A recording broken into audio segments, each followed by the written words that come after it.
Perumpamaan tentang 4 jenis tanah. Matius pasal 13 ayat 1-9. Pada hari itu, keluarlah Yesus dari rumah itu dan duduk di tepi danau. Maka datanglah orang banyak berbondong-bondong, lalu menggurumuni dia, sehingga ia naik ke perahu dan duduk di situ, sedangkan orang banyak semuanya berdiri di pantai. Dan ia mengucapkan banyak hal dalam perumpamaan kepada mereka. Katanya, adalah seorang penabur keluar untuk menabur. Pada waktu ia menabur, sebagian benih itu jatuh di pinggir jalan. Lalu datanglah burung dan memakannya sampai habis. Sebagian jatuh di tanah yang berbatu-batu, yang tidak banyak tanahnya. Lalu benih itu pun segera tumbuh, karena tanahnya tipis. Tetapi sesudah matahari terbit, layulah ia dan menjadi kering karena tidak berakar. Sebagian lagi jatuh di tanah semak duri. Lalu makin besarlah semak itu dan menghimpitnya sampai mati. Dan sebagian jatuh di tanah yang baik, lalu berbuah. Ada yang 100 kali lipat, ada yang 60 kali lipat, ada yang 30 kali lipat. Siapa bertelinga, hendaklah ia mendengar.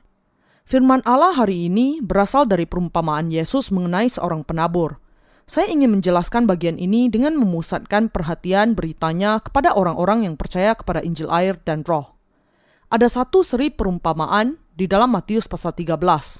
Perumpamaan yang dijelaskan Tuhan adalah mengenai keadaan rohani dengan menggambarkannya dengan hal-hal fisik yang praktis, sehingga menjadi lebih mudah dimengerti. Dengan perumpamaannya, Tuhan kita dengan kata lain, umumnya menjelaskan mengenai rahasia tentang kerajaannya dalam hubungannya dengan Injil air dan Roh. Dalam bagian kitab suci hari ini, 4 jenis tanah disebutkan. Tanah di pinggir jalan, tanah berbatu, tanah semak duri, dan tanah yang baik. Perumpamaan ini mengatakan bahwa ada seorang penabur yang pergi menabur, dan benih-benihnya jatuh ke 4 jenis tanah ini. Hal pertama yang harus diingat adalah benih yang jatuh di pinggir jalan. Apa artinya ketika dikatakan di sini bahwa ada sebagian benih yang jatuh di pinggir jalan? Ini berarti bahwa firman Allah jatuh di dalam hati orang-orang yang mengaku beragama, dan bahwa firman Injil air dan Roh dari Allah sudah menjadi sesuatu yang tidak penting dalam pandangan semua orang-orang yang mengaku beragama di dunia ini. Manusia menyembah ilah-ilah ciptaan mereka sendiri. Mereka telah membuat ilah-ilah, tetapi mereka kemudian tunduk kepada ilah buatan manusia itu.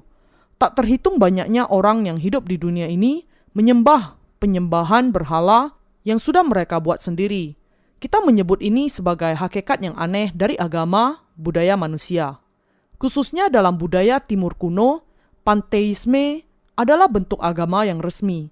Mereka yang mempercayainya menjadikan segala sesuatu sebagai objek dari penyembahan mereka sendiri, sehingga semua makhluk bisa menjadi ilah dalam kepercayaan ini.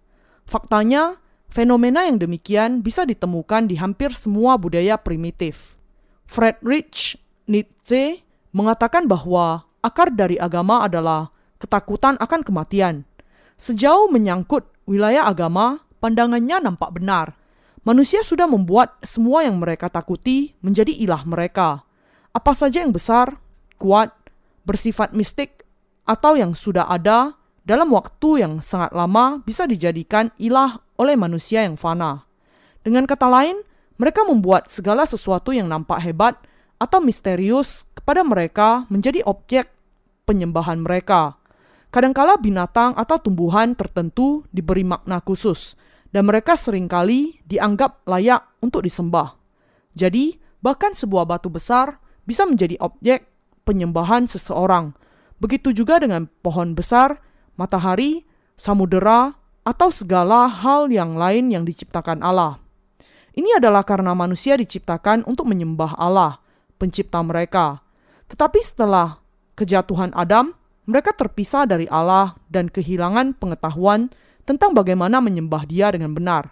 Karena semua manusia sudah terpisah dari Allah, mereka semua memiliki keinginan untuk bergantung kepada sesuatu yang supranatural dan untuk kembali kepada Allah. Inilah sebabnya ketika mereka melihat matahari, mereka percaya kepadanya sebagai objek dari penyembahan mereka, dan mereka menyampaikan keinginan mereka kepadanya. Dan beberapa orang juga percaya bahwa samudera itu objek yang ilahi. Ketika ombak yang sangat besar dan badai mengamuk di laut, orang-orang berpikir bahwa dewa laut sedang marah. Dan karena itu mereka menjadikannya objek pemujaan dan menyembahnya. Segala sesuatu di alam semesta ini tidak lebih dari ciptaan buatan Allah. Meski demikian, manusia tidak berhenti untuk mengambil semua makhluk sebagai objek penyembahan mereka dan melayaninya, meski di zaman apapun mereka hidup. Dari sini, kita semua bisa menyadari betapa lemah dan rusak pikiran manusia. Ada tertulis di dalam Roma pasal 1 ayat 21-23. Sebab sekalipun mereka mengenal Allah, mereka tidak memuliakan Dia sebagai Allah atau mengucap syukur kepadanya. Sebaliknya, pikiran mereka menjadi sia-sia dan hati mereka yang bodoh menjadi gelap. Mereka berbuat seolah-olah mereka penuh hikmat, tetapi mereka telah menjadi bodoh. Mereka menggantikan kemuliaan Allah yang tidak fana dengan gambaran yang mirip dengan manusia yang fana, burung-burung, binatang-binatang yang berkaki 4, atau binatang-binatang yang menjalar.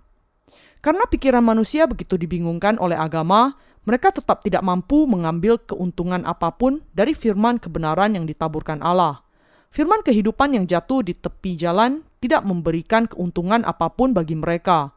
Sebelum kita bertemu dengan Yesus Kristus, kita juga sudah menjadikan segala sesuatu sebagai objek penyembahan kita dan mempraktekkan penyembahan berhala.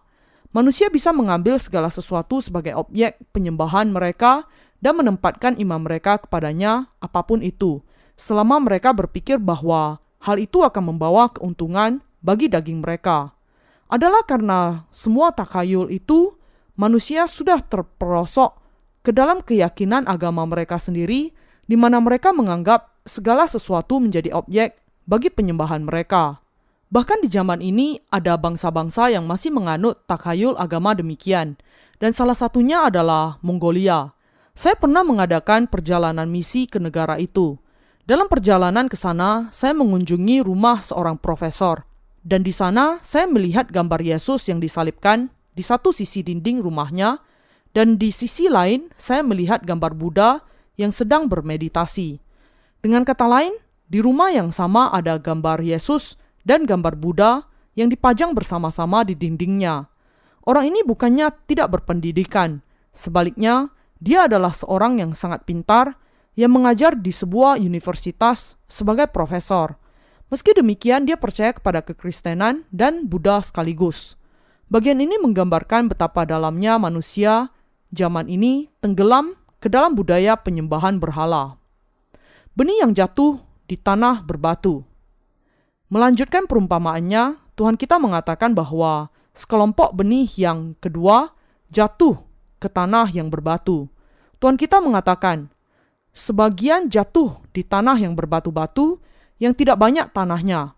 Lalu benih itu pun segera tumbuh karena tanahnya tipis. Tetapi sesudah matahari terbit, layulah ia dan menjadi kering karena tidak berakar. Ladang haruslah memiliki tanah yang subur.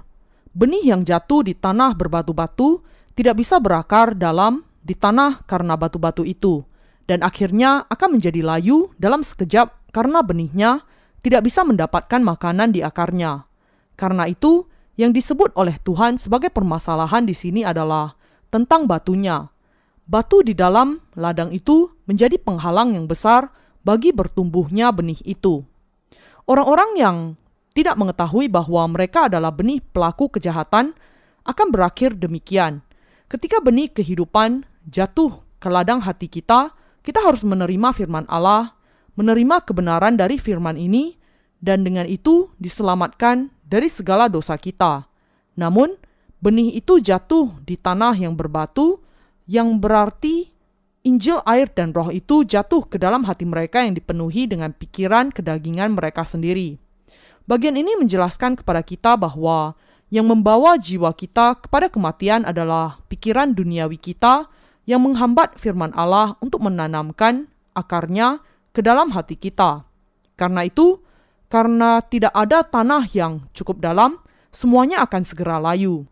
Sangat sulit bagi Anda dan saya untuk sampai kepada pemahaman tentang hakikat dasar kita. Kita cenderung tidak mengetahui siapa diri kita sendiri. Sangat sulit bagi kita untuk menyadari bahwa kita adalah syarat dengan kejahatan. Yesaya pasal 1 ayat 4. Tuhan mengatakan bahwa kejahatan manusia begitu besar di bumi ini, dan bahwa segala kecenderungan hatinya selalu membuahkan kejahatan. Kejadian pasal 6 ayat 5. Dengan kata lain, tidak ada pikiran kita yang memiliki nilai sama sekali.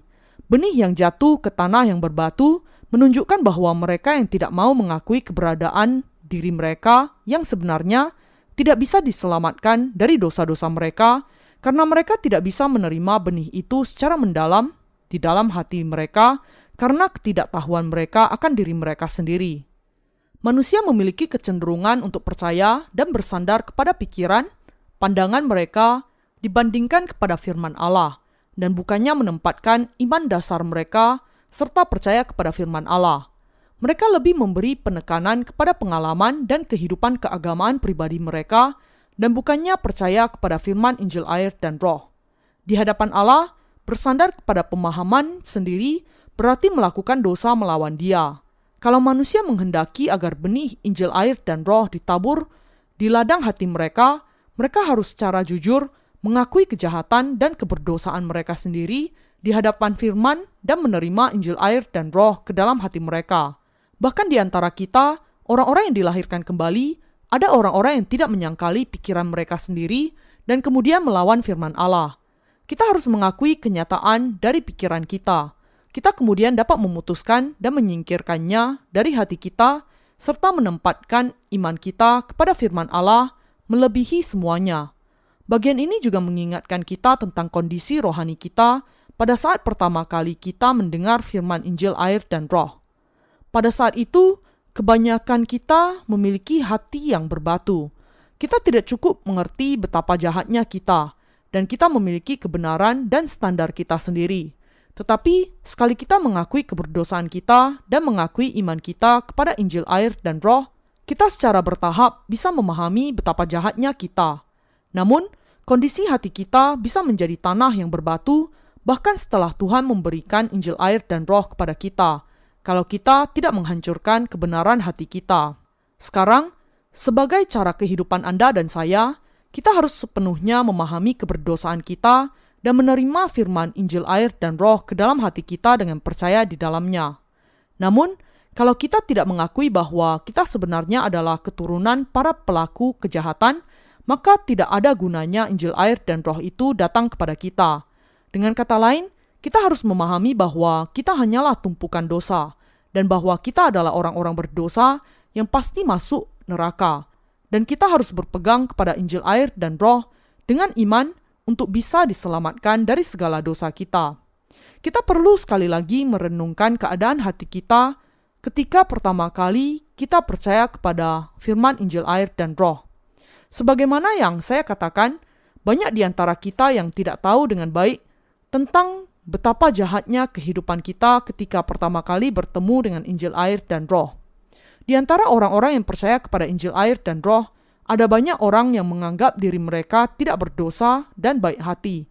Namun, mereka kemudian menjadi terkejut melihat sisi jahat kehidupan mereka dan kemudian putus asa ketika mereka melihatnya. Meskipun demikian, mereka pasti akan diselamatkan jika mereka berpegang kepada kuasa Injil air dan roh dengan iman.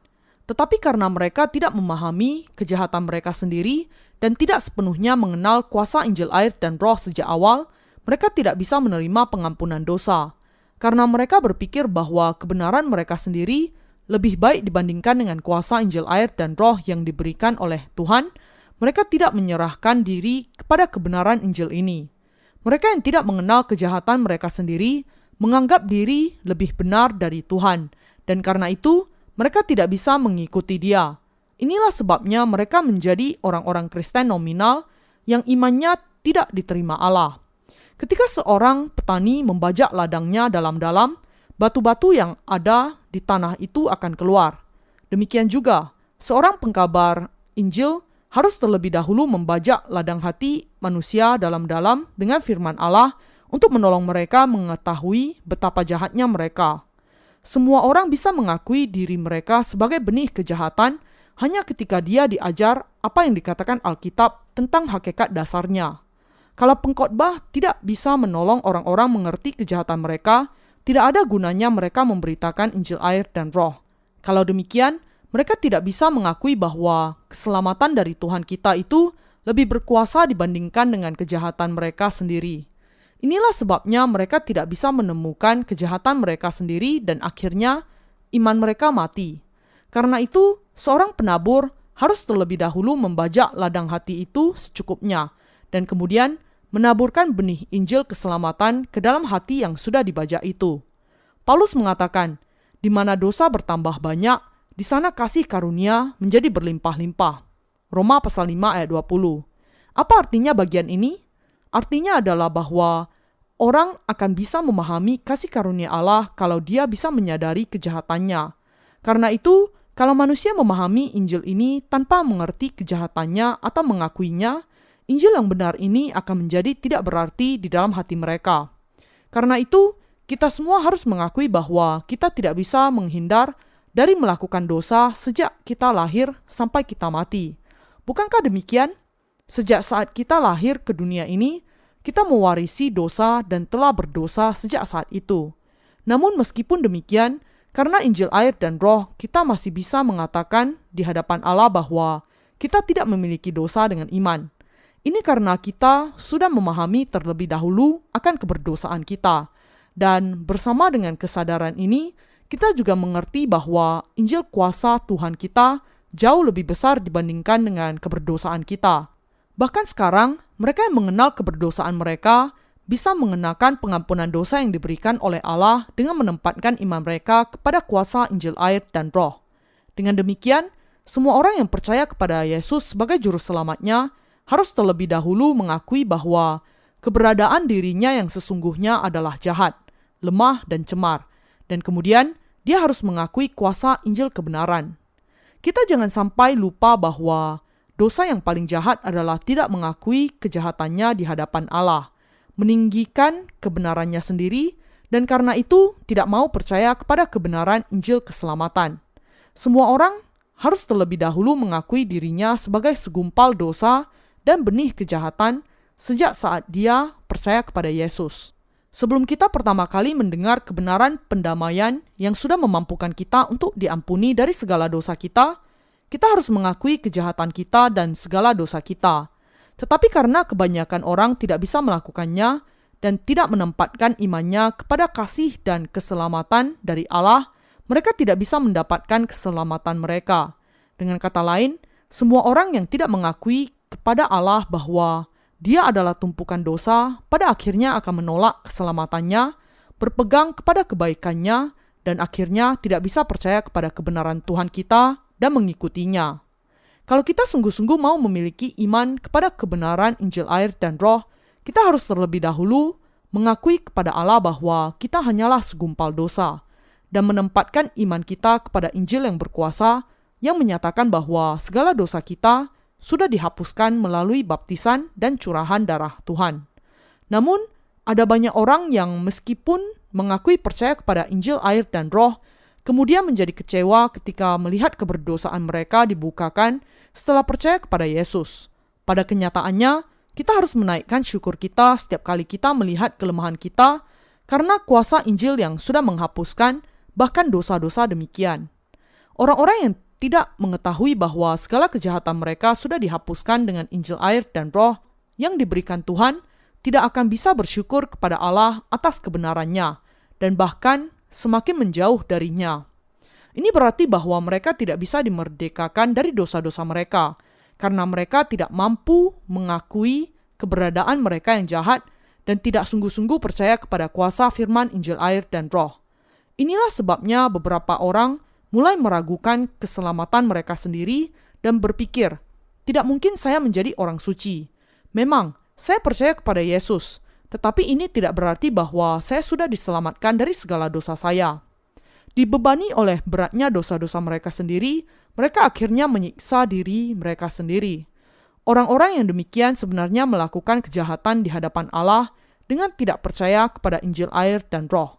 Perbuatan yang paling jahat di hadapan Allah adalah tidak bisa mengakui kejahatannya sendiri dan menolak untuk sepenuh hati percaya kepada firman Injil air dan roh yang diberikan Tuhan. Inilah yang disebut dosa terbesar di hadapan Allah. Orang-orang yang demikian lebih menempatkan iman mereka kepada kebenaran mereka sendiri daripada kepada kuasa Injil air dan roh. Kita semua harus menyadari bahwa semua yang ada di dunia ini yang tidak bisa mengenali Injil yang benar ini sampai akhirnya, dan dengan demikian meninggalkan Injil ini, sebenarnya sedang melawan kebaikan Allah dengan menggunakan kebaikan mereka sendiri di dalam hati mereka. Sebagai akibatnya, tidak ada cara bagi mereka untuk dimerdekakan dari segala dosa mereka. Inilah sebabnya kita harus senantiasa mengakui kejahatan daging kita dengan menempatkan iman kita kepada firman Injil air dan roh yang tertulis. Hanya dengan itu kebenaran Allah dinyatakan dengan penuh kemuliaan, dan hanya dengan itulah kita bisa menyatakan kemuliaannya. Kalau Anda tidak dengan sepenuhnya memahami kejahatan Anda sendiri, sejak awal ketika pertama kali Anda mendengar Injil air dan roh, Anda harus mencapai pemahaman ini sekarang juga, dan percaya kepada kuasa Injil Allah ini dengan pemahaman ini. Dengan kata lain, Anda harus membajak ladang hati Anda sendiri sejak saat ini, dan menerima firman Injil air dan roh dengan kerendahan hati yang mengakui kejahatan Anda sepenuhnya.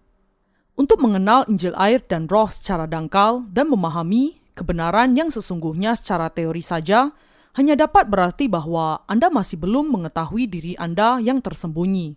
Tetapi sekarang ini masih belum terlambat. Sekarang, dengan sepenuhnya mengakui kejahatan Anda dan dengan percaya kepada firman Injil air dan roh yang benar, Anda harus dibebaskan dari segala dosa Anda. Sesudah Anda mencapai pembebasan ini, setiap kali kejahatan Anda dinyatakan dengan menempatkan iman Anda kepada Injil air dan roh, Anda bisa semakin bersyukur dan memberi kemuliaan kepada Allah.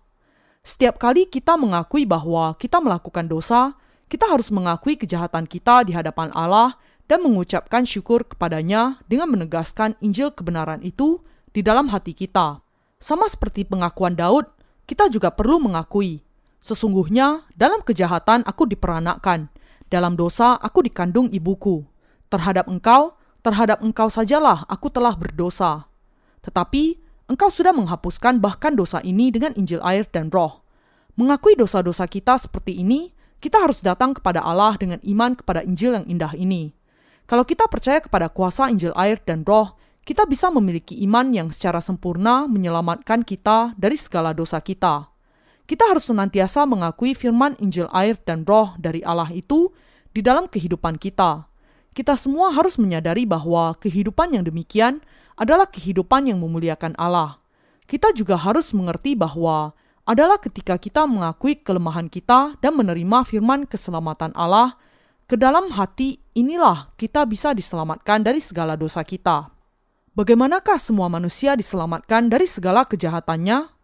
Dengan menegaskan iman kita kepada firman Injil air dan roh sajalah, kita bisa diselamatkan dari segala dosa dan kejahatan kita. Semua orang harus membajak ladang hati mereka terlebih dahulu, mengenali kejahatannya dengan membongkarnya, dan kemudian percaya kepada firman Injil air dan roh. Adalah karena manusia tidak memiliki iman yang mengenal firman Allah, bahkan ketika mereka memiliki kejahatan yang demikian, mereka akhirnya melawan Allah dan menjauh darinya. Orang-orang yang terbebani oleh dosa-dosa mereka sendiri adalah orang-orang yang hatinya tidak memiliki iman kepada firman Injil air dan roh. Kita semua harus benar-benar menguji apa yang dikatakan firman Allah kepada kita, dan kita harus mengakui kebenaran firman Allah ini sebagaimana yang tertulis. Jenis benih yang bagaimana yang ditabur Tuhan di dalam hati kita, Dia menaburkan benih firman-Nya, Injil air dan roh yang sudah membasuhkan kejahatan dan dosa-dosa di dalam hati kita. Melalui Injil kebenaran ini, Tuhan sudah mengajarkan kepada kita bagaimana dosa masuk ke dalam hati kita, betapa jahatnya dosa-dosa kita, dan sampai seberapa jauh Dia sudah menghapuskan segala dosa kita dengan Injil ini. Setiap kali kita menyadari kejahatan kita di dalam kehidupan kita, kita harus terlebih dahulu merenungkan firman Injil air dan roh secara mendalam, dan kita harus mempercayainya. Ketika kita sungguh-sungguh percaya bahwa Allah sudah menghapuskan segala dosa yang kita lakukan karena kejahatan hati kita, dan dengan tindakan kita inilah kita akan sungguh-sungguh diselamatkan. Tuhan kita menjelaskan dengan jelas di sini bahwa ketika penabur menaburkan benihnya, sebagian jatuh di tanah berbatu. Tanah berbatu di sini menggambarkan hati orang-orang yang tidak mengenal kejahatan dan keberdosaan mereka. Kita semua adalah keturunan pelaku kejahatan, tetapi banyak di antara kita yang tidak mengetahui kenyataan ini. Sebagaimana Tuhan mengatakan, Yesus mendengarnya dan berkata kepada mereka, "Bukan orang sehat yang memerlukan tabib, tetapi orang sakit. Aku datang bukan untuk memanggil orang benar, melainkan orang berdosa." Markus pasal 2 ayat 17. Hanya mereka yang mengakui keberdosaan mereka dan kejahatan mereka sajalah yang bisa menerima pengampunan dosa. Semua orang yang mengenal kejahatannya sepenuhnya dan menerima Injil air dan Roh sebagai keselamatannya bisa menerima pengampunan dari segala dosanya. Namun, sebagian besar dari Anda mungkin belum sampai kepada pengenalan diri yang sebenarnya ketika pertama kali Anda mendengar Injil air dan Roh. Inilah sebabnya kuasa Injil yang benar ini belum bisa bekerja dengan kuasa di dalam hati Anda, meskipun Anda dalam taraf tertentu mempercayainya. Inilah sebabnya Injil yang penuh kuasa ini hanyalah menjadi sekedar pengetahuan saja di dalam hati Anda. Kalau keadaan rohani Anda seperti ini, bahkan sampai sekarang, Anda harus mengakui kejahatan Anda dan percaya kepada Injil air dan Roh sekali lagi. Kalau Anda menyadari kejahatan di dalam hidup Anda, bahkan setelah waktu yang lama telah berlalu sejak pertama kali Anda mendengar Injil air dan Roh, maka yang harus Anda lakukan adalah menegaskan kembali iman Anda kepada Injil air dan Roh atas dasar pemahaman pribadi Anda. Jenis tanah ketiga yang bersemak duri. Jenis tanah yang ketiga adalah yang bersemak duri. Apakah makna rohani dari semak duri ini? Hal itu menunjuk kepada hati yang jahat yang memiliki hawa nafsu akan dunia ini. Tuhan mengatakan kepada kita bahwa sementara mereka yang memiliki hati yang mengerti bahwa Injil air dan Roh itu benar, iman mereka begitu lemah sehingga mereka mungkin meninggalkan Injil yang benar ini kalau nampaknya hal itu menghalangi keberhasilan duniawi. Iman dari orang yang dikuasai hawa nafsu seperti itu sedemikian rupa, sehingga mereka akhirnya meninggalkan usaha mereka untuk mengikuti Tuhan karena nafsu mereka untuk memiliki hal-hal duniawi. Mereka adalah orang-orang yang mengabdi kepada dua tuan. Iman mereka adalah seumpama binatang haram yang tidak berkuku belah. Imamat pasal 11 ayat 2-8. Hati orang-orang yang demikian lebih menginginkan untuk hidup mengikuti hawa nafsu mereka dibandingkan dengan iman kepada firman Allah. Dan sebagai akibatnya, mereka akan meninggalkan iman mereka kepada kebenaran Allah. Benih yang jatuh di semak duri memang tumbuh, paling tidak pada awalnya. Tetapi semak duri menutupinya, menghambat cahaya matahari dan membunuh mereka. Ini menunjuk kepada mereka yang, karena hawa nafsu mereka akan dunia ini, akhirnya meninggalkan iman mereka kepada firman Allah dan meninggalkan Dia.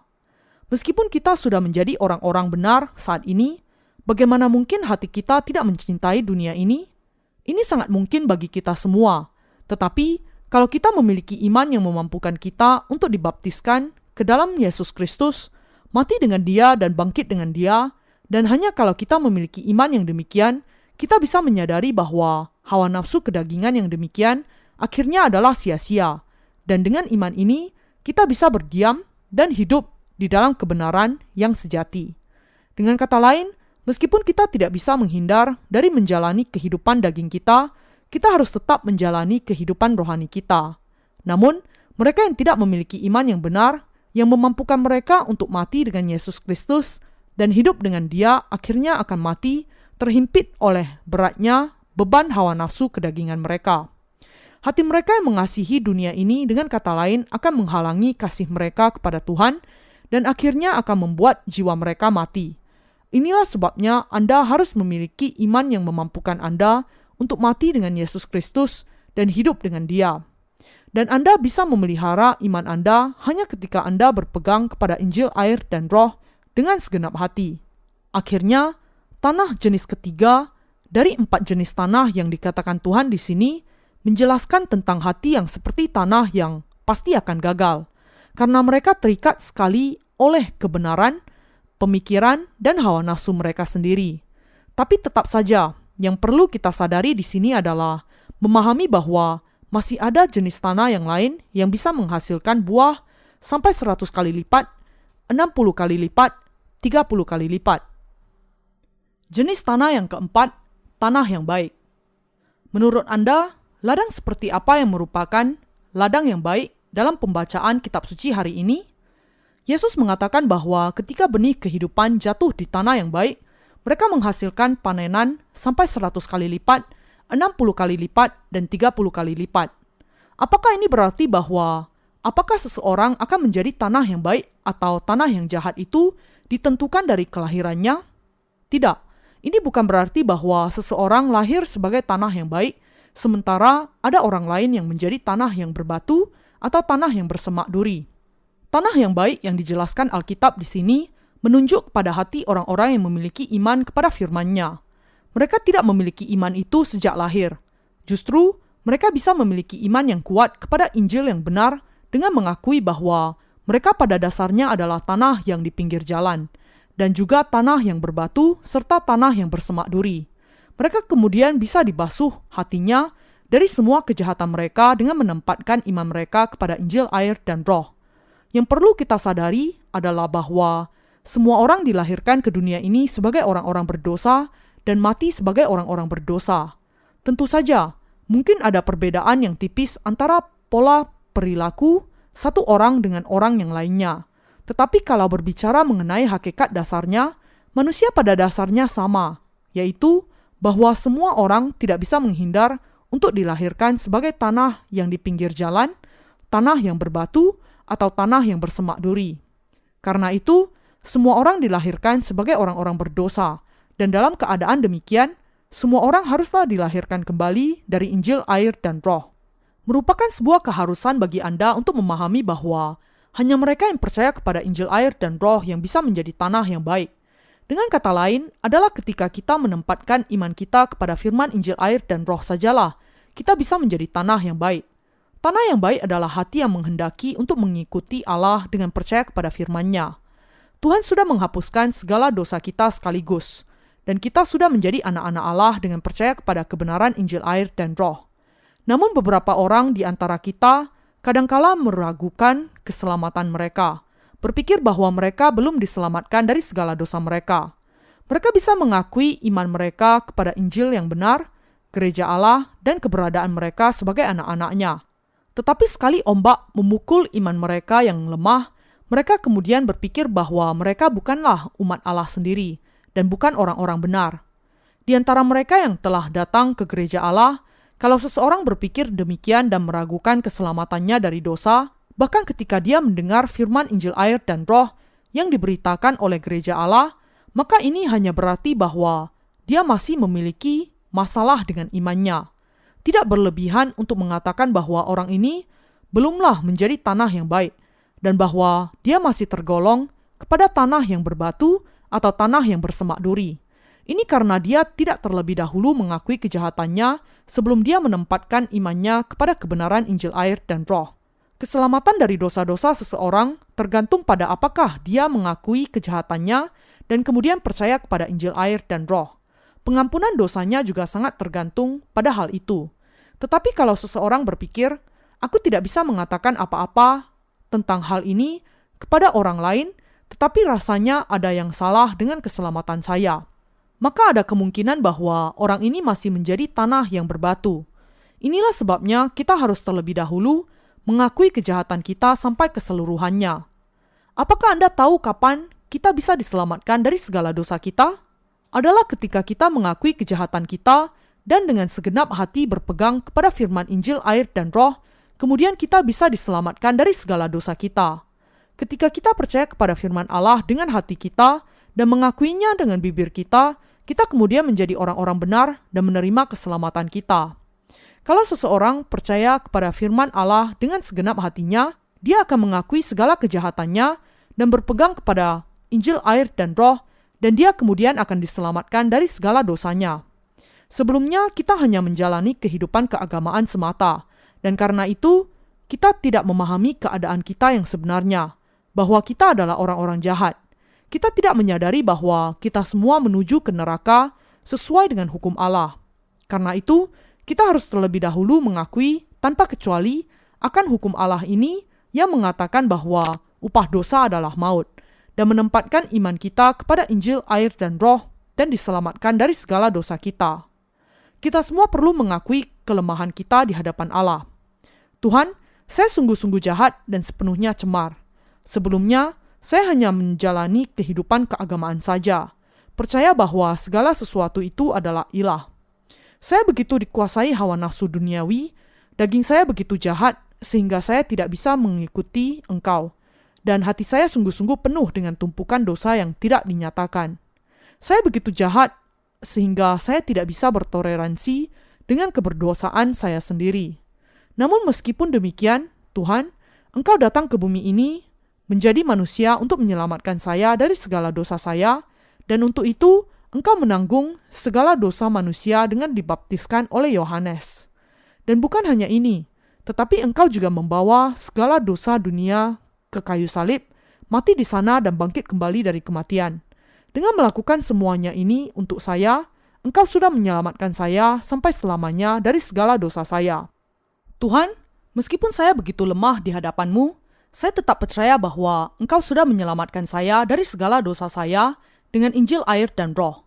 Allah yang terkasih, saya tidak lain dari ketiga tanah buruk ini, yang di pinggir jalan, berbatu, dan bersemak duri. Seseorang yang tidak bisa menghindar dari kutuk. Dahulu, saya sungguh-sungguh berpikir bahwa saya bukan orang yang sejahat itu. Tetapi sekarang, saya sampai kepada pengenalan akan kejahatan saya sepenuhnya. Sekarang, saya mengaku kepadamu bahwa saya cemar, sepenuhnya seperti cacing yang tidak berharga.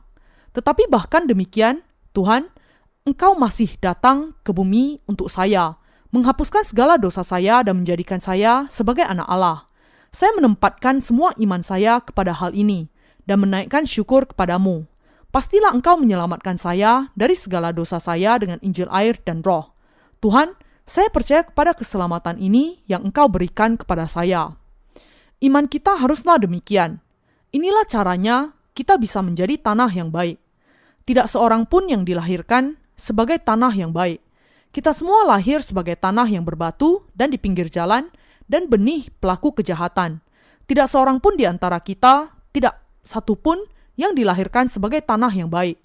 Hanya karena Allah sudah menjadikan kita tanah yang baik dengan Injil, air, dan Roh setelah membajak ladang hati kita dengan firman hukumnya, sehingga kita bisa menjadi tanah yang baik dari Tuhan.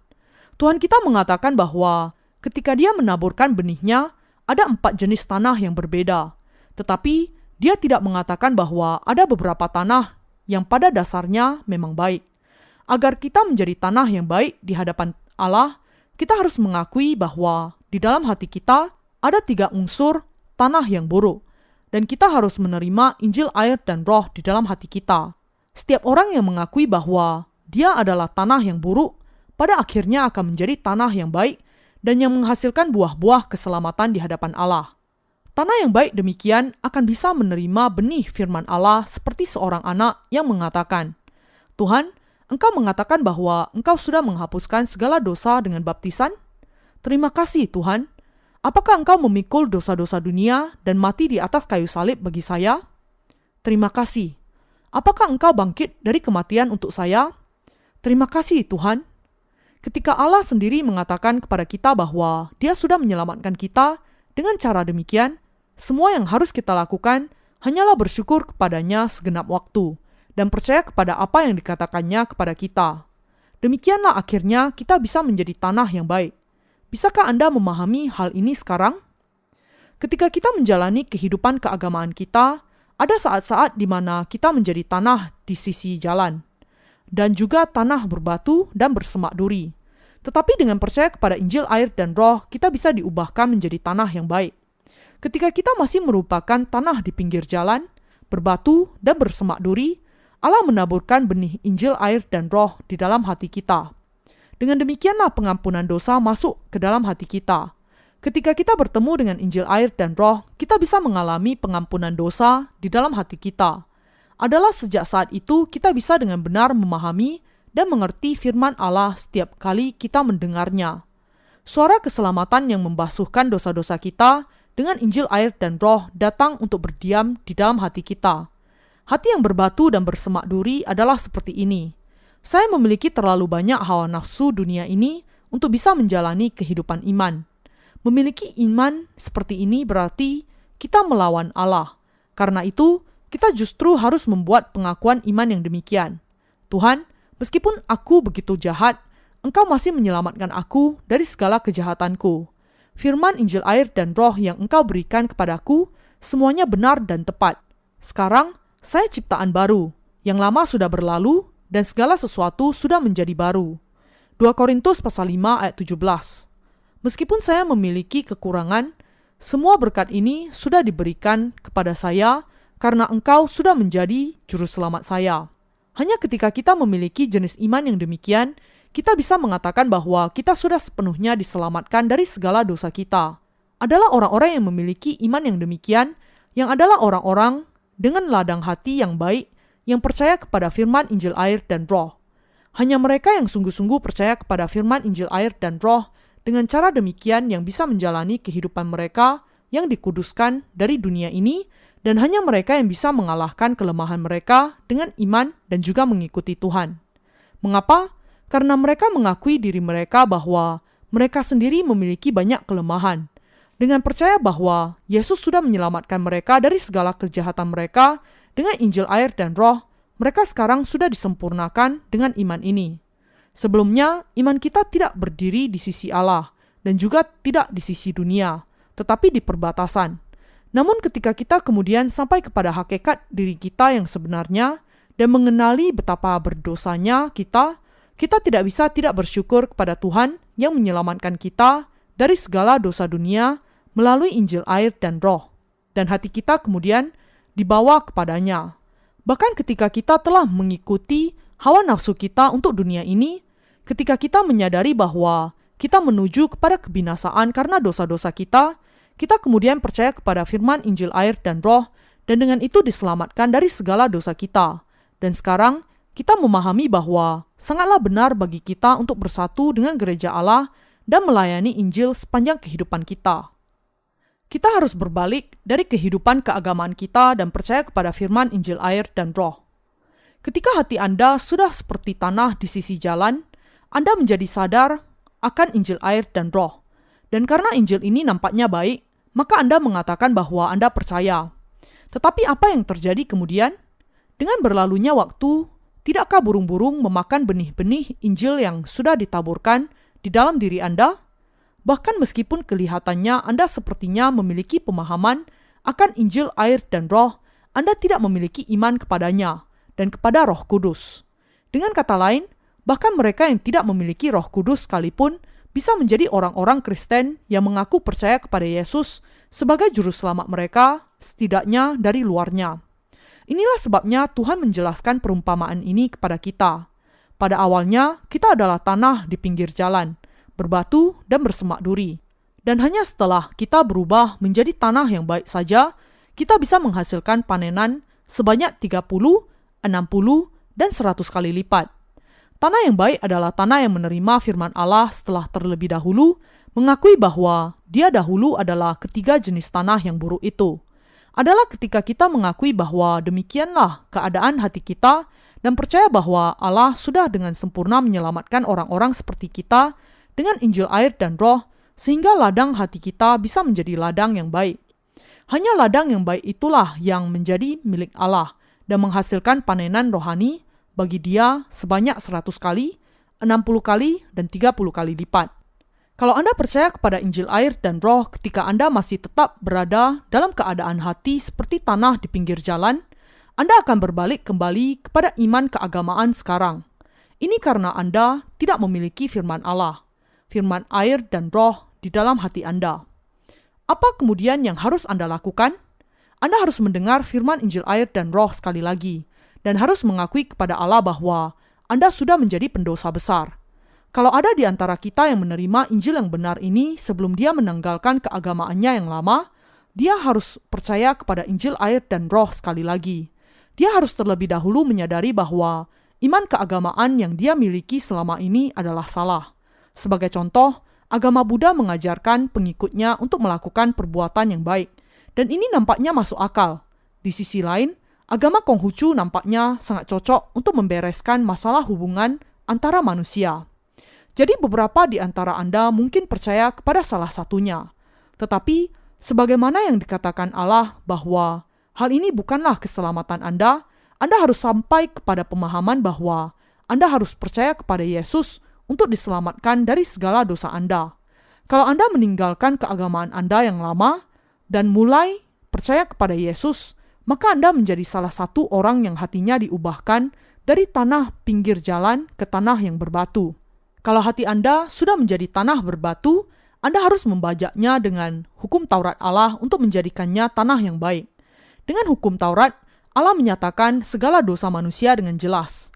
Namun manusia tidak memahami seberapa berdosanya mereka bahkan di hadapan hukum Taurat itu. Mereka mungkin mengakui bahwa mereka berdosa, tetapi mereka tidak memahami dan percaya bahwa mereka pasti akan masuk neraka karena dosa-dosa mereka. Dengan istilah lain, mereka hanya mencapai pemahaman yang di permukaan saja mengenai dosa-dosa mereka dan menerima Allah hanya dengan pemahaman yang dangkal saja. Tetapi ketika mereka menjalani kehidupan mereka, mereka kemudian memahami bahwa mereka masih melakukan dosa yang keji. Dan karena mereka tidak bisa memaafkan diri sendiri, mereka kemudian berpaling kepada keagamaan yang munafik.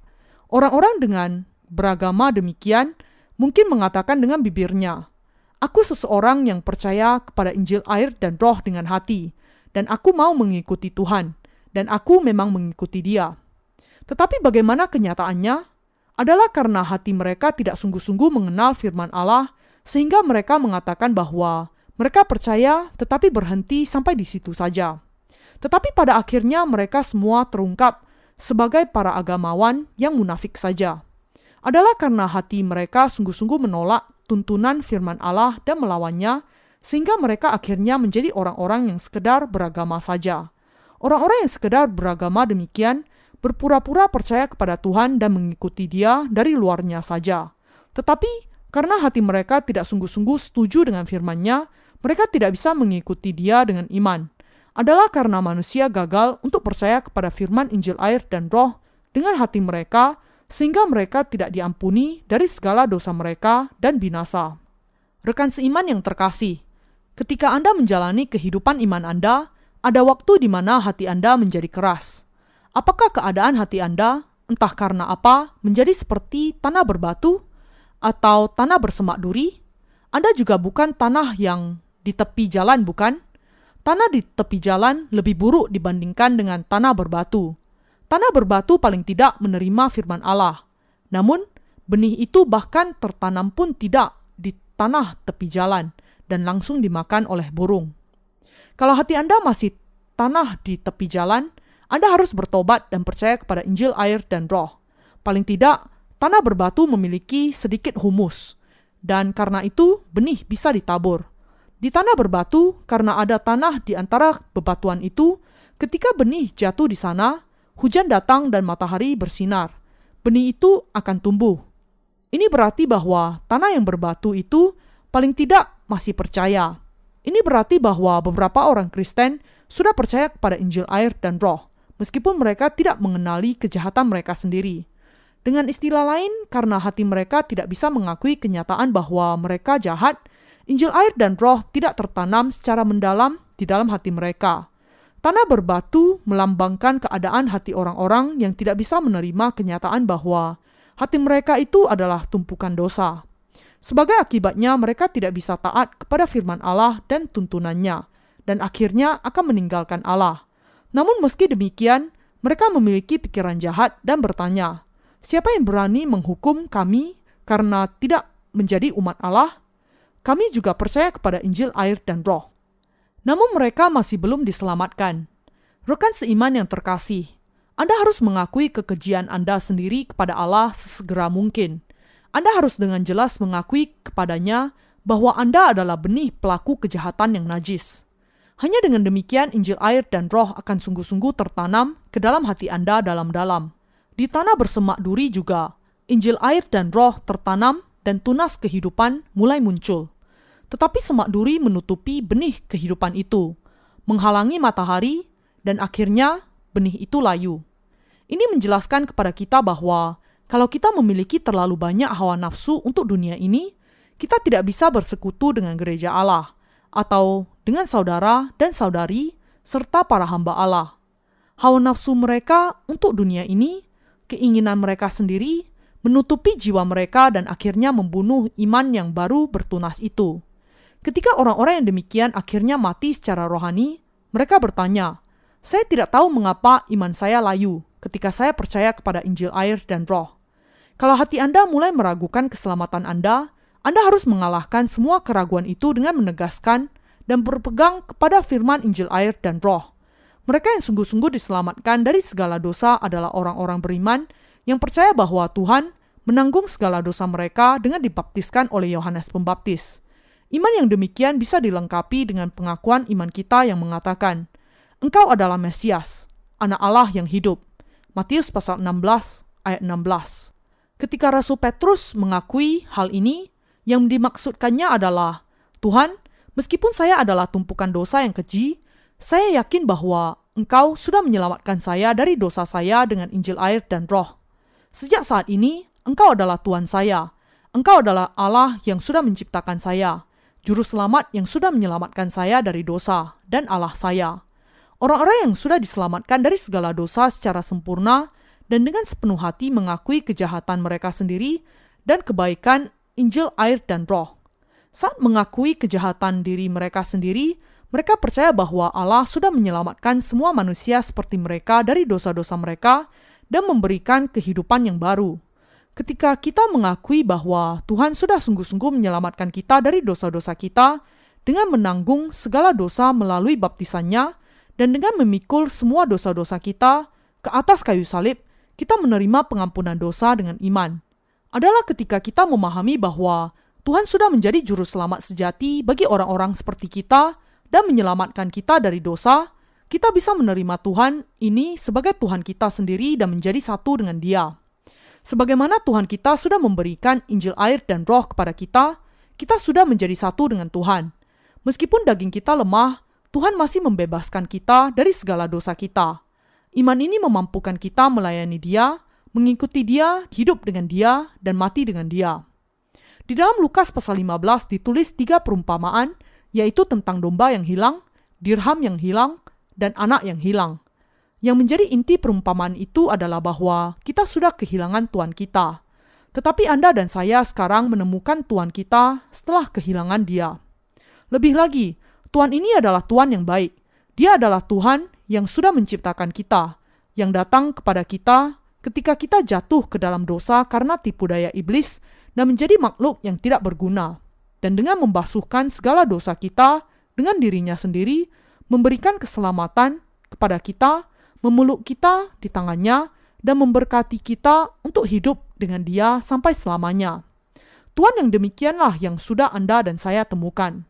Rekan seiman yang terkasih, ketika kita menjalani kehidupan kita dengan iman, ada saat di mana kita mendapati sulitnya bersatu dengan Tuhan dan gerejanya, bahkan meskipun hati kita sangat merindukannya. Pada saat yang demikian juga, kita harus sungguh-sungguh memahami Injil air dan roh dan segala firman Allah. Kita harus mengakui segala dosa kita setiap kali hukum menunjuk hal itu sebagai dosa. Kita harus mengakui bahwa kita adalah setumpuk dosa yang dilahirkan dengan dosa-dosa demikian. Kita harus mengingat apa yang dikatakan hukum itu. Upah dosa adalah maut. Kita harus mengakui bahwa Yesus Kristus menanggung dosa-dosa kita sekaligus dengan dibaptiskan. Kita harus mengakui bahwa Dia membawa dosa-dosa dunia ke kayu salib, mati di sana dan bangkit kembali dari antara orang mati. Dan kita harus mengakui bahwa Yesus Kristus adalah juru selamat kita. Kalau kita mengakui semua hal ini, maka kita sudah diselamatkan. Namun yang penting bagi kita adalah apa keadaan hati Anda ketika Anda mendengar kebenaran Injil air dan roh? Apakah hati Anda tanah pinggir jalan, tanah berbatu, atau tanah bersemak duri? Iman Anda tidak akan bertahan lama jika Anda tidak membajak tanah yang buruk itu dengan firman Allah sebelum Anda percaya kepada Injil yang benar. Bahkan kalau beberapa di antara kita mendengar Injil air dan roh dalam kondisi yang demikian, tentu saja masih tetap ada banyak sekali kasus di mana orang-orang disempurnakan di kemudian hari ketika mendengar firman itu berulang kali. Inilah sebabnya mengapa kebanyakan orang diselamatkan setelah jangka waktu yang cukup lama sejak mereka pertama kali mendengar Injil. Karena ini terjadi kepada Anda, maka Anda masih beruntung. Kalau seseorang menerima Injil air dan Roh sementara belum membajak tanah hati mereka yang buruk, keselamatannya tidak akan menjadi kenyataan, tetapi hanyalah sekedar menjadi khayalannya. Dengan istilah lain, kalau seseorang tidak menerima kebenaran Injil dengan baik di lubuk hatinya dan hanya memahami Injil itu secara intelektual dan teoritis saja, pada kenyataannya dia belum diselamatkan. Tidak peduli betapa kuatnya dia memegang imannya kepada Injil ini dengan bibirnya. Kalau sebagai akibatnya orang ini terus memelihara keadaan rohani yang demikian, maka dengan melihat buah-buah kehidupannya, kita bisa menyadari kondisi imannya yang keliru. Mereka yang belum diselamatkan secara sempurna belum bisa menghasilkan buah yang baik. Selain tanah yang baik, ketiga tanah yang lain tidak bisa bersatu dengan Tuhan ataupun menaati Dia. Orang-orang yang demikian tidak suka menaati kehendak Allah dan gerejanya, dan mereka juga merasa sulit untuk melakukannya. Kalau hal ini terjadi kepada Anda akan heran dengan ketidaktaatan Anda, lalu mengatakan, "Oh Allahku, tidakkah ini berarti bahwa aku belum diselamatkan?" Tetapi saya mengatakan kepada Anda bahwa Anda jangan sampai meributkan perkara Anda itu. Setiap kali kita merasa demikian, Anda dan saya harus menegaskan dan mengakui firman Allah satu demi satu. Kita harus mengakui bahwa adalah hakikat dasar kita untuk tidak memahami firman Allah, bahkan tidak taat kepadanya, menjadi jahat dan menjadi tidak lebih dari tumpukan dosa saja. Kita harus mengakui kepada Tuhan bahwa kita sudah melakukan dosa, tetapi pada saat yang sama, kita harus mengingatkan diri kita bahwa Tuhan masih menyelamatkan kita dari segala dosa kita melalui Injil air dan Roh. Kita jangan sampai memahami kebenaran ini, bahwa Tuhan kita sudah menyelamatkan kita dari dosa dengan kuasa Injil air dan Roh, hanya dalam tingkat teori saja, tetapi kita harus menerimanya dan percaya kepadanya dengan segenap hati kita. Sangat berguna bagi kita untuk mengunjungi dengan iman kita tempat di mana Tuhan sudah dibaptiskan oleh Yohanes Pembaptis. Mungkin sangat berguna bagi Anda untuk membuka Alkitab Anda dan membaca Matius pasal 3 ayat 13-17, kata demi kata. Dengan melakukan hal itu, Anda sungguh-sungguh bisa menegaskan kembali kebenaran bahwa adalah karena Yesus dibaptiskan sehingga segala dosa kita ditanggungkan kepadanya. Anda juga harus menegaskan kembali kenyataan bahwa Yesus memang sudah memikul dosa-dosa kita dengan menegaskan kesaksian Yohanes yang mengatakan, "Lihatlah anak domba Allah yang menghapus dosa dunia." Yohanes pasal 1 ayat 29. Dan Anda juga harus menegaskan kebenaran bahwa Yesus memikul segala dosa dunia ke kayu salib dan disalibkan sampai mati di sana, sebagaimana yang dikatakannya pada saat itu. Sudah selesai. Yohanes pasal 19 ayat 30. Dengan menegaskan kembali kebenaran ini berulang kali, Anda bisa memiliki iman yang lebih kuat kepada kebenaran bahwa Dia sudah menggenapi segala kebenaran. Kalau kita menegaskan kembali kebenaran secara terperinci sejauh yang kita bisa menjadi anak-anak Allah dengan iman. Inilah hati yang bersatu dengan Yesus Kristus. Demikianlah jika kita menguji hati kita untuk melihat apakah kita sungguh-sungguh percaya kepada Injil, air, dan Roh atau tidak, kita bisa memahami jenis tanah yang bagaimanakah hati kita. Kalau kita tidak bisa menghasilkan buah-buah roh meskipun kita menginginkannya, maka kita harus sekali lagi menempatkan iman kita kepada firman Allah. Kita harus berpegang kepada firman Allah di dalam hati kita, mempercayainya dan memahaminya. Kita harus terlebih dahulu mengakui dosa-dosa hati kita dan dosa-dosa pribadi kita. Dan kita harus memahami bahwa kita memang benih kejahatan yang pasti akan masuk neraka karena dosa-dosa kita. Sebagai tambahan, kita juga harus memahami bahwa Tuhan datang kepada kita dan sudah menyelamatkan kita dari dosa-dosa kita dengan Injil, air, dan Roh. Ketika kita memahami segala firman Allah, iman kita akan memiliki akar yang sehat. Dan kita akan memiliki iman yang sungguh-sungguh menyelamatkan kita dari dosa-dosa kita. Apakah ada di antara Anda yang sudah menjalani kehidupan imannya dalam jangka waktu yang lama dan semakin meragukan imannya dengan berlalunya waktu? Kalau Anda demikian, maka Anda harus memahami segala firman Allah secepat mungkin dengan mengatakan, "Aku menerima Injil sementara aku memelihara hatiku sebagai tanah tepi jalan, tanah berbatu, dan tanah bersemak duri. Tetapi meski demikian, Tuhan masih menyelamatkan aku." Kalau Anda mengakui dengan segenap hati di hadapan Allah bahwa Anda adalah orang berdosa besar yang layak masuk neraka dan menempatkan iman Anda kepada Injil air dan roh sekali lagi, maka Tuhan akan menerima Anda sebagai anak Allah. Ada tertulis di dalam Alkitab, tetapi semua orang yang menerimanya diberinya kuasa supaya menjadi anak-anak Allah, yaitu mereka yang percaya dalam namanya. Yohanes pasal 1 ayat 12. Kalau Anda percaya kepada firman Allah, jiwa Anda akan diselamatkan dari segala dosa Anda.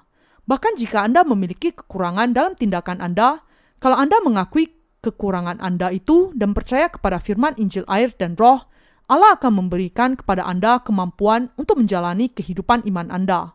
Pada dasarnya, kita adalah makhluk yang tidak berguna seperti 3 jenis tanah yang jelek. Tetapi Tuhan sudah memberikan kepada kita firman surga yang rohani, kuasa baru, dan iman yang kudus. Dengan memberikan kepada kita pemikiran dan hati yang memampukan kita melakukan pekerjaannya yang kudus, Tuhan sudah memampukan kita untuk hidup seturut dengan kehendak Allah.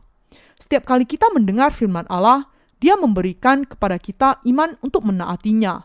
Dan ketika Roh Kudus berdiam di dalam hati kita dan bekerja di dalam kehidupan kita, Dia memimpin kita ke jalan kebenaran.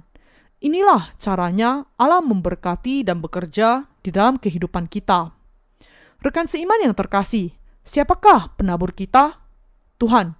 Ketika Tuhan datang ke bumi ini untuk menyelamatkan kita dari dosa-dosa kita dengan air dan roh, tidakkah Dia menggenapi segala sesuatu? Dia memang menggenapi segala sesuatu. Ketika Tuhan kita sudah menggenapi segala keselamatan kita, apakah Anda dan saya percaya kepada hal ini sejak pertama kali kita percaya kepadanya? Hati kita adalah hati agamawan semata saat itu. Saya sendiri sudah berulang kali berubah dari satu agama ke agama yang lain. Semua orang memiliki lebih dari satu agama di sepanjang kehidupannya. Setiap suku memiliki agama tertentu. Lebih lagi, di budaya zaman ini, kecenderungan untuk menjadi masyarakat multi-etnis demikian, banyak orang yang menggolongkan dirinya dengan 2 atau 3 agama sekaligus. Sebagai contoh, di negara saya Korea, tidak sedikit orang-orang Kristen yang masih mengunjungi dukun atau kuil Buddha untuk meramalkan keberuntungan mereka setiap kali menghadapi krisis di dalam kehidupan mereka. Orang-orang bisa saling menumpukkan satu agama ke atas agama lainnya. Beberapa orang bahkan mungkin memiliki lebih dari 10 agama.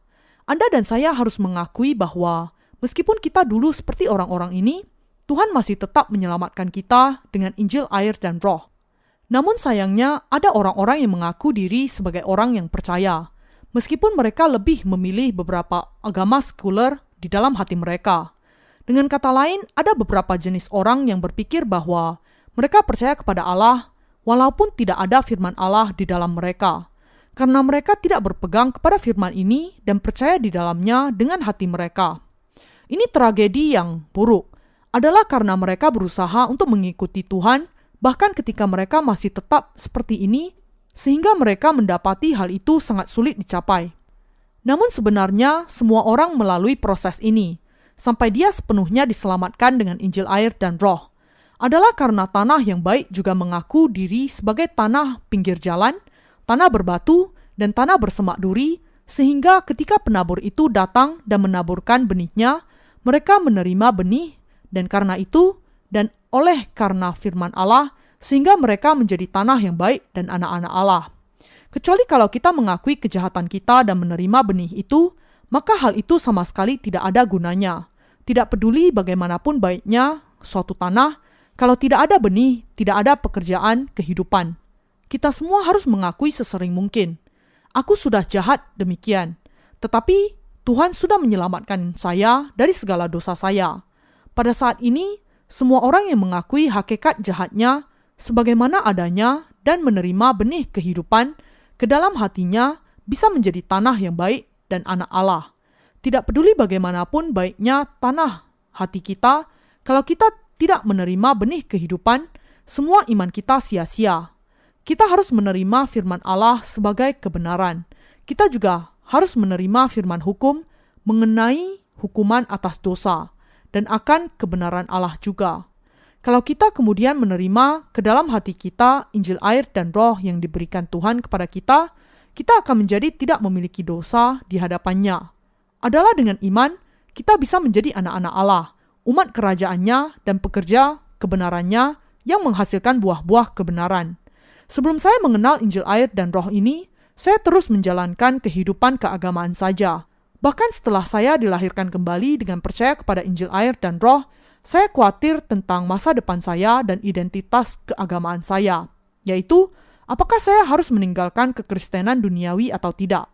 Dengan istilah lain, ada saat-saat ketika saya juga memiliki pikiran yang bodoh, berpikir bahwa saya akan menjadi cukup berhasil di dunia ini kalau saya tetap berada di dalam denominasi saya yang lama. Tidakkah hati saya menjadi tanah yang bersemak duri? Tetapi Tuhan sudah memelihara saya dengan Injil air dan roh yang berkuasa. Kalau tidak, maka saya akan kehilangan jalan kebenarannya dan mati di sana. Saya sudah menegaskan iman saya berulang kali. Tuhan, Engkau adalah Allah sendiri dan Tuhan saya. Untuk menyelamatkan saya, Tuhan, saya datang ke bumi ini, menanggung segala dosa saya dengan dibaptiskan, mati bagi saya dan bangkit kembali dari kematian. Engkau, Tuhan saya yang sudah menyelamatkan saya, adalah sungguh-sungguh Tuhan saya. Engkaulah juru selamat saya. Ketika saya percaya demikian, hati saya bertumbuh dalam iman dan menjadi penuh. Dan firman Allah memegang saya, sehingga saya tidak lagi gemetar atau tersandung meskipun seseorang datang kepada saya dan memberitakan Injil yang mirip tetapi palsu kepada saya. Rekan seiman yang terkasih, ketika kita melanjutkan kehidupan iman kita, ada saat di mana kita tidak menjadi tanah yang baik, tetapi tanah yang tidak layak untuk diterima.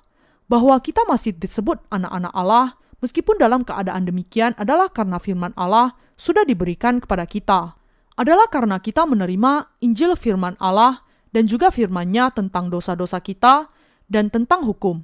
Karena kita memahami semua firman-Nya seperti ini, Allah bisa bekerja di dalam kehidupan kita, menjadikan kita anak-anaknya, dan memakai kita sebagai alat kebenarannya dan membangun kerajaannya yang kekal melalui kita. Ketika saya melanjutkan kehidupan iman saya, saat saya melihat sesama pelayan Tuhan atau saudara dan saudari yang berpikir mereka berdiri teguh, pemikiran ini terlintas di benak saya. Mengapa mereka berpikir bahwa mereka tahu semua tentang firman Allah? Mengapa mereka berpikir bahwa firman Allah sudah digenapi di dalam mereka?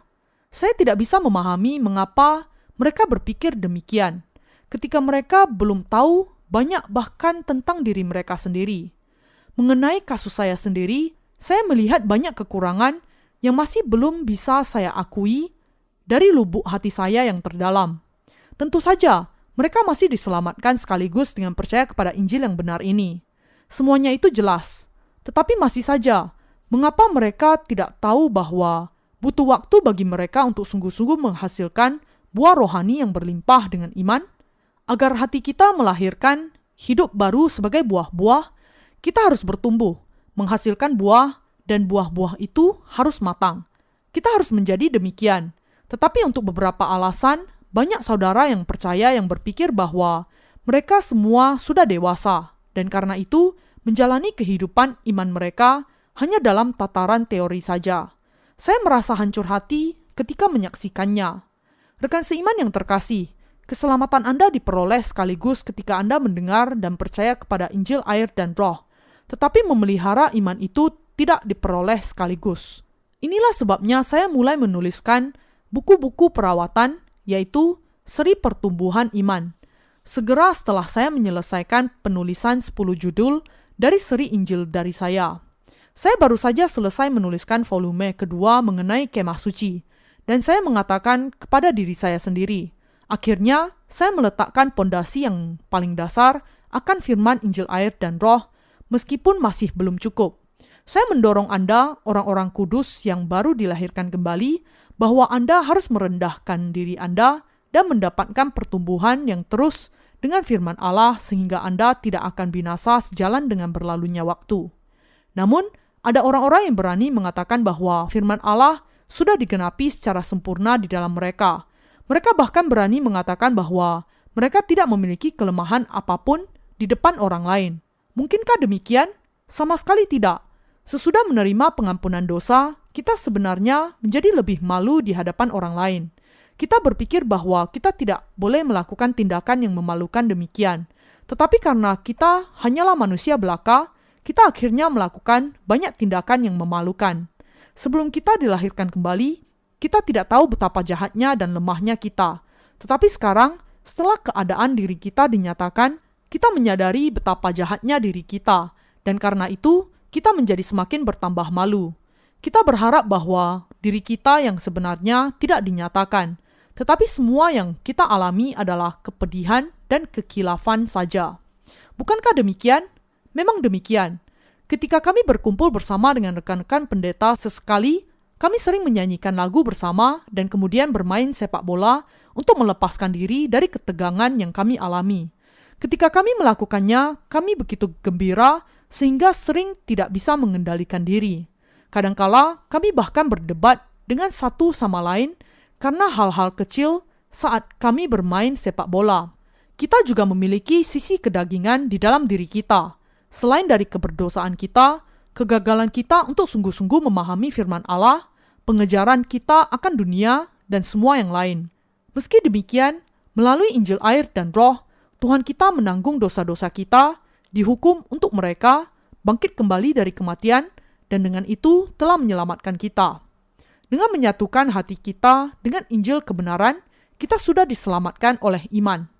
Rekan seiman yang terkasih, setiap kali Anda mendengar firman Allah, kenalilah kejahatan dan keberdosaan Anda sendiri, dan bahwa pasti akan ada penghakiman atas dosa-dosa Anda. Ketika para pelayan memberitakan firman Allah kepada Anda, berapa persen yang Anda pahami dan terima dengan iman, Anda mungkin memahaminya cukup baik. Tetapi pertanyaan saya bukanlah mengenai pemahaman intelektual, tetapi berapa banyak Anda menangkap dengan hati Anda. Pada umumnya kebanyakan orang tidak bisa bahkan menangkap 5% dari apa yang mereka dengar. Bagi mereka yang sudah dewasa secara rohani, melalui kehidupan iman yang setia, kedalaman iman mereka sudah cukup mendalam, dan karena itu pemahaman mereka sudah 10% atau kadangkala 20%. Tetapi saya rasa sangat sulit bagi mereka untuk melebihi 50%. Kalau seseorang bisa mencapai 50%, dia tidak memerlukan guru. Adalah sebuah keberhasilan besar bagi kebanyakan orang untuk memahami firman Allah bahkan hanya 5%. Mereka memahami sedemikian banyak dari khotbah yang sangat panjang.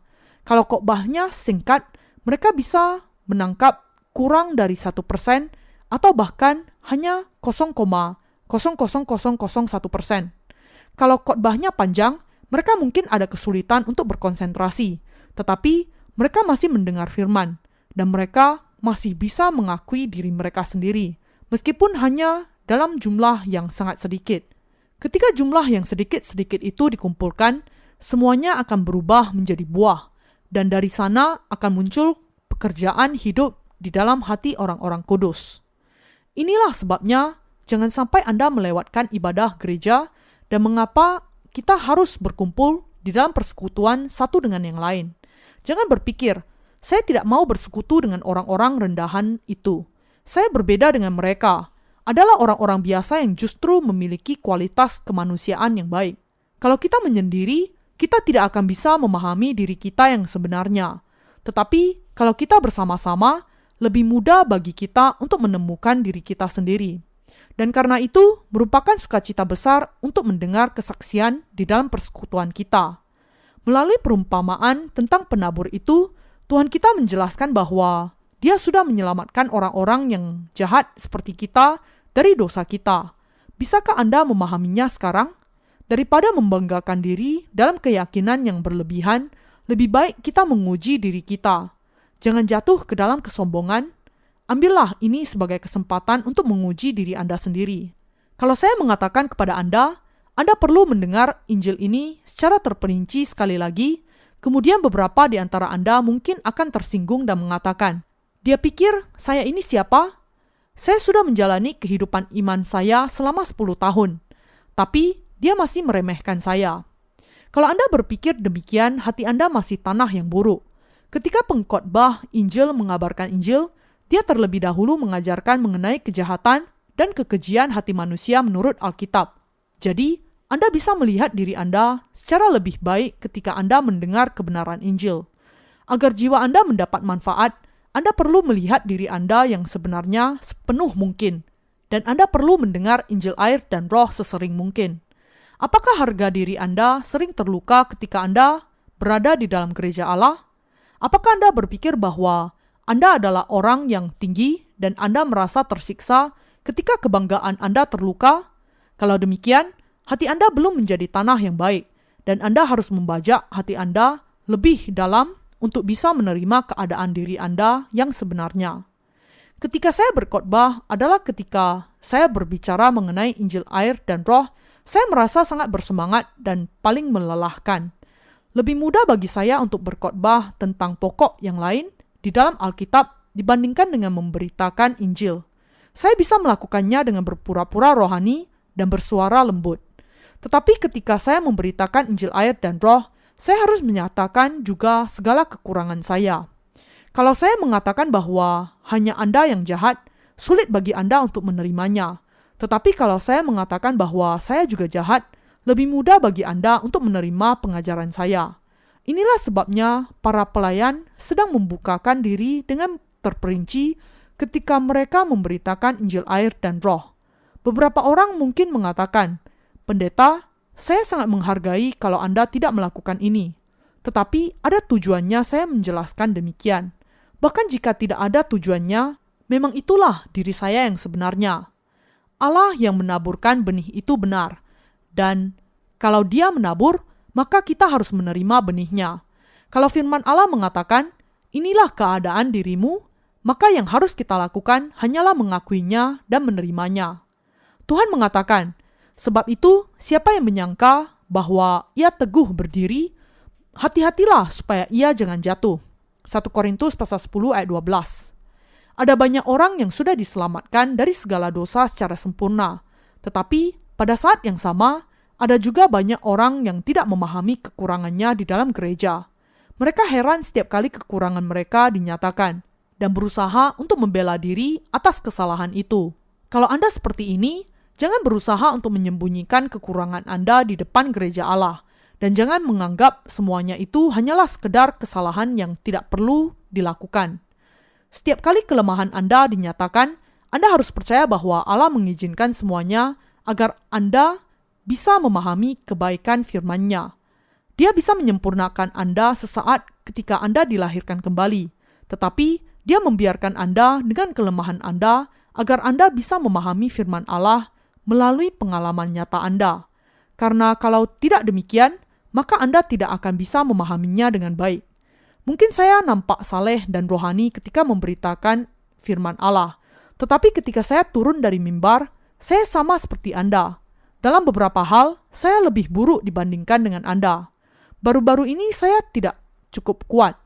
Dan yang lebih buruk lagi, saya bergumul dengan berbagai masalah kesehatan. Seperti yang saya katakan sebelumnya, ini membuat saya agak terlalu sensitif.